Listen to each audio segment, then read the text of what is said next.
Welcome, everyone, to the World Session for today is August 19th, 2025. So, the focus for today, this is going to be the priority, is the craziness of the feminine, also the craziness of being in the feminine body, the female body, and the nervous system, its relationship to the nervous system.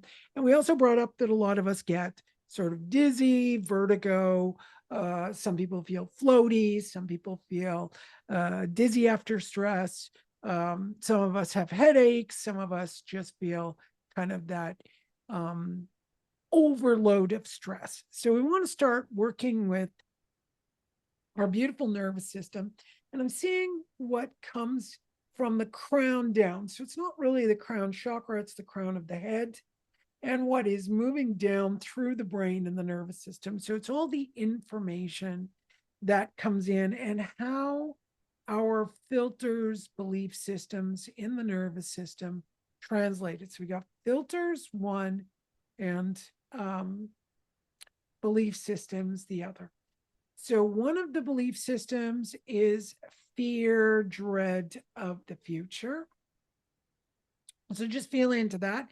That is your descending colon, the descending colon. So, we often get troubles in the descending colon or the splenic flexure.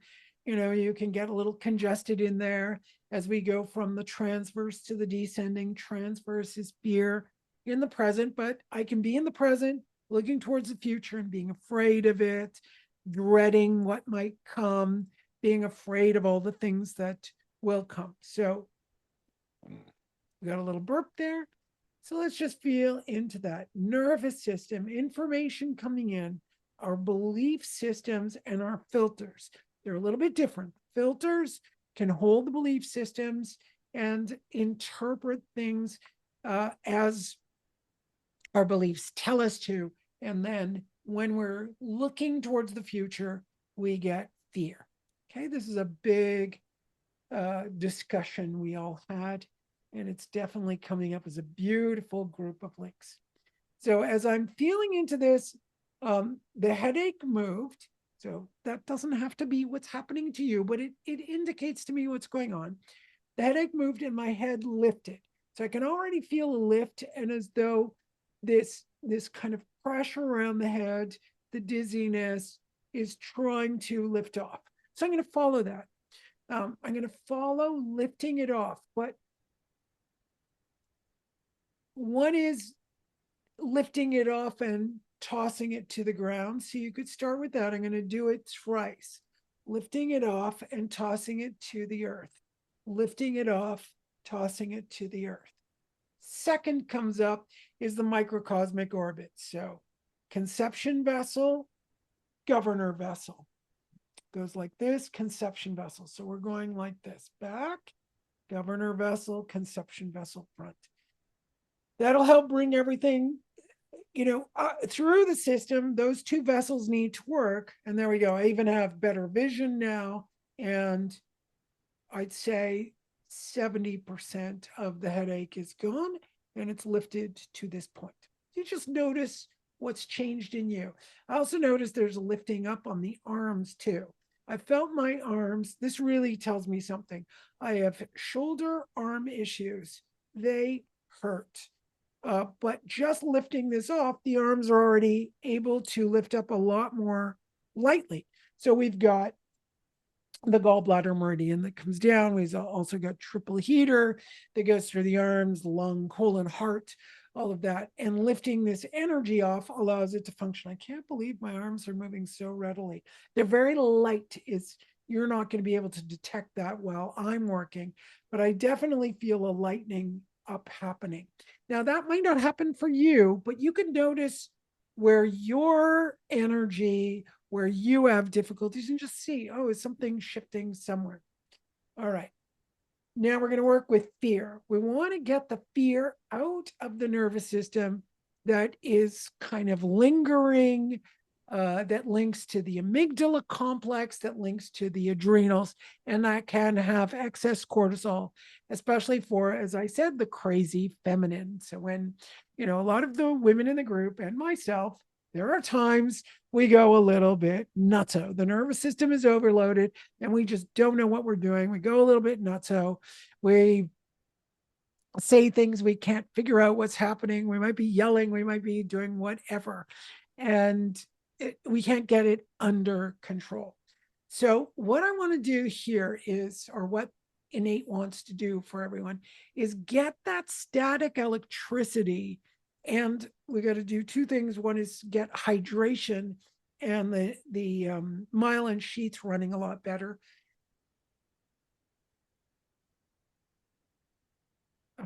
Hydration and myelin sheaths running a lot better.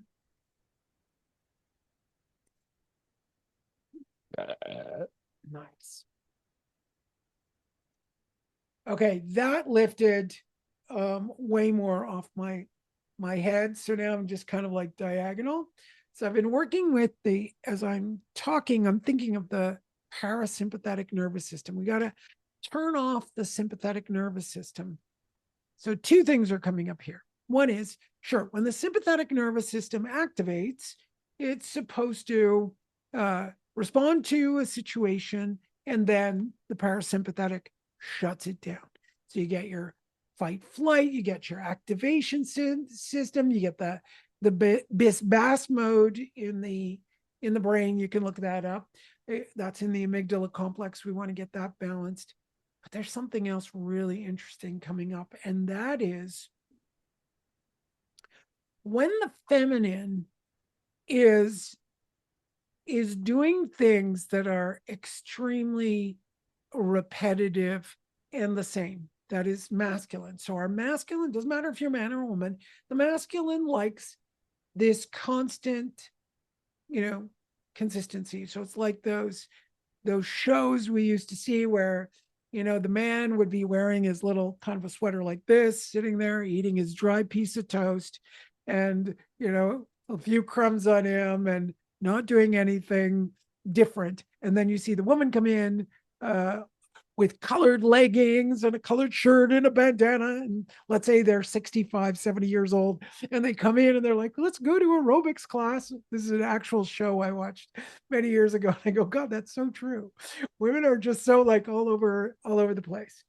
Now, what's coming up for this session that I really like here and I find is really helping this head part is that consistency. So, throughout history, women could have been working, but they were raising kids, taking care of the house, cooking, cleaning, shopping, caring for the kids. They might have taken in other people's laundry.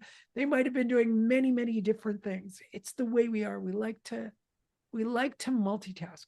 But when we're set up with something consistent that we need to do over and over again, it's always the same. It's almost like we're boxed in. And at some point, the nervous system wants to explode because it needs to do something different. It needs to do something, maybe that fills the feminine with joy and enthusiasm. I don't know about you, but with life's busyness, it's like, what? Joy? Enthusiasm? Okay, I get it during my work, but the rest of the time it's like I got to get rest to do my work, take care of the parents, take care of this, take care of that. It's just nonstop. So you kind of go, well, where's the joy and the enthusiasm that we need to live life in a more fun way, not 24/7, but things need to be a little bit playful. Now, that juxtaposed by the body itself.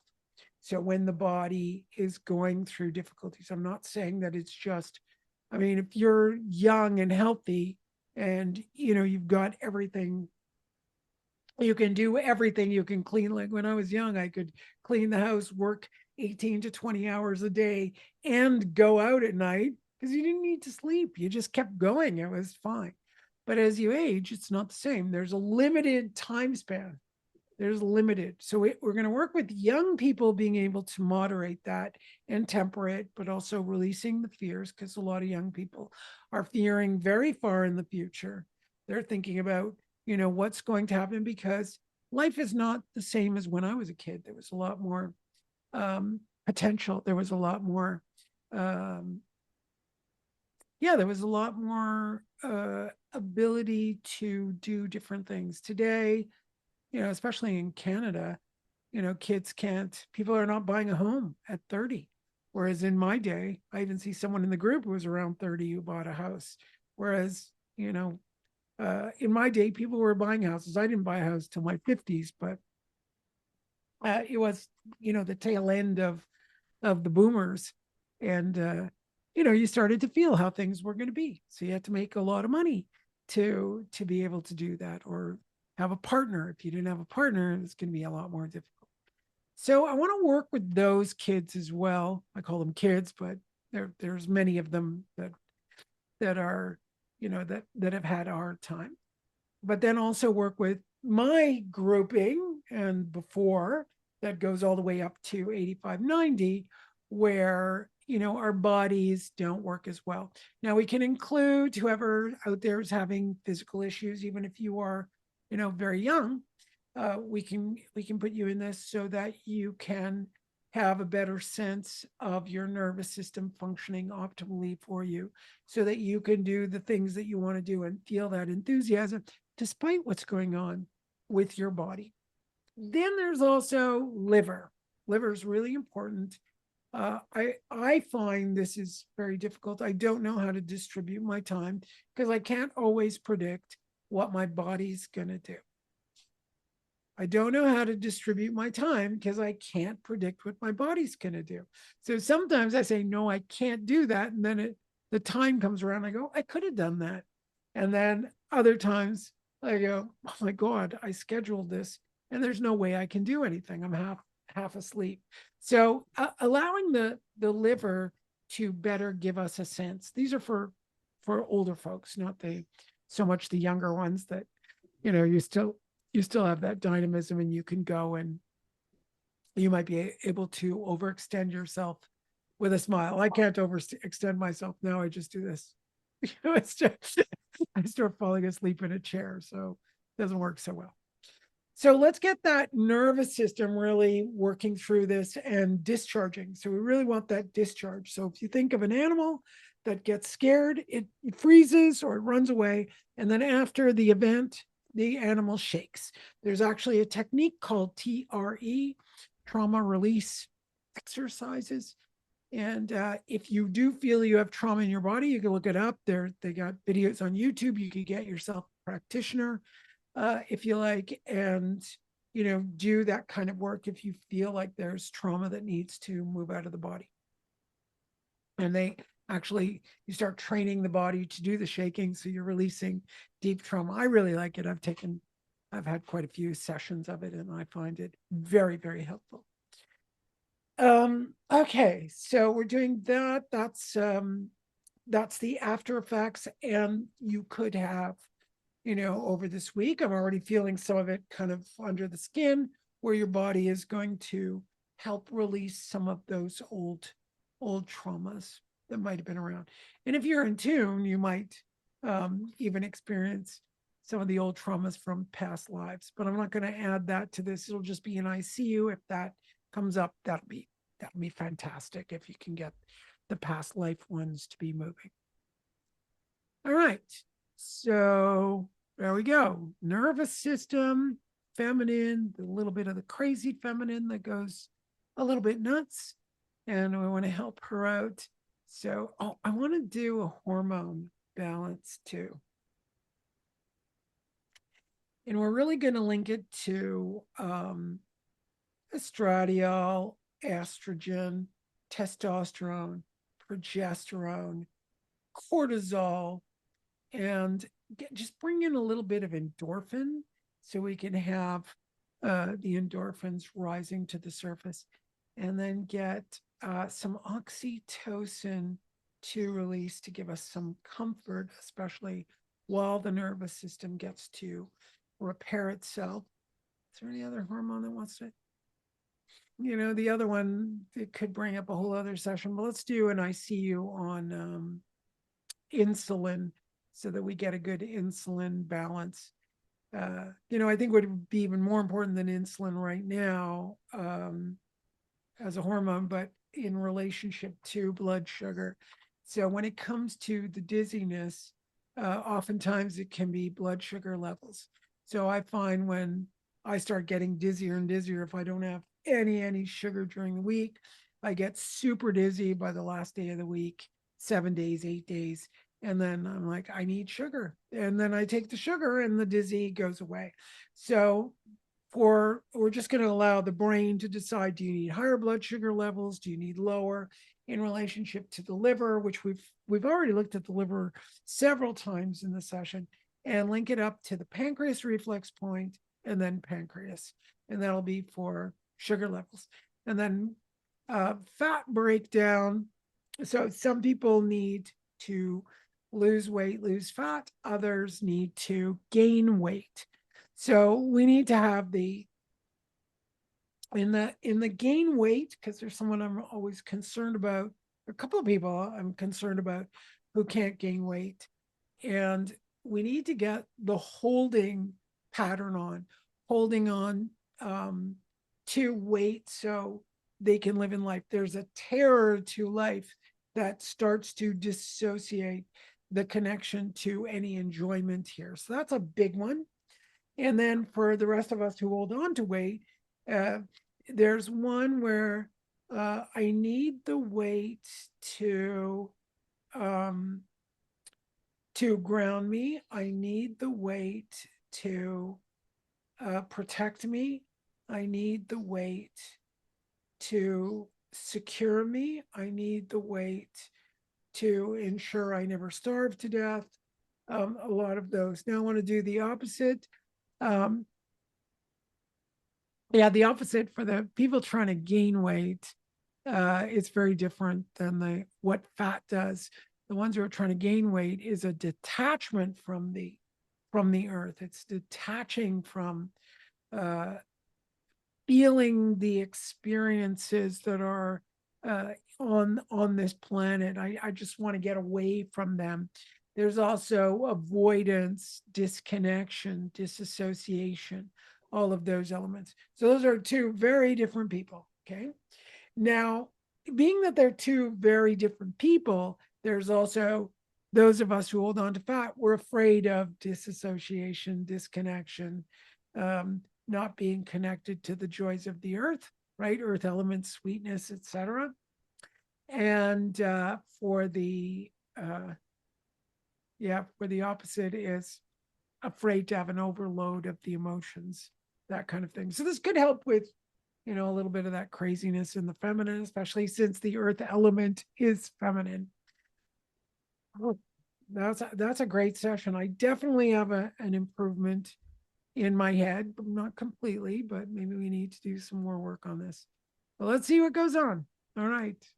Let me know how you all do. You can comment in the comment section. And yeah, we'll see you next week. Have a great week. Bye.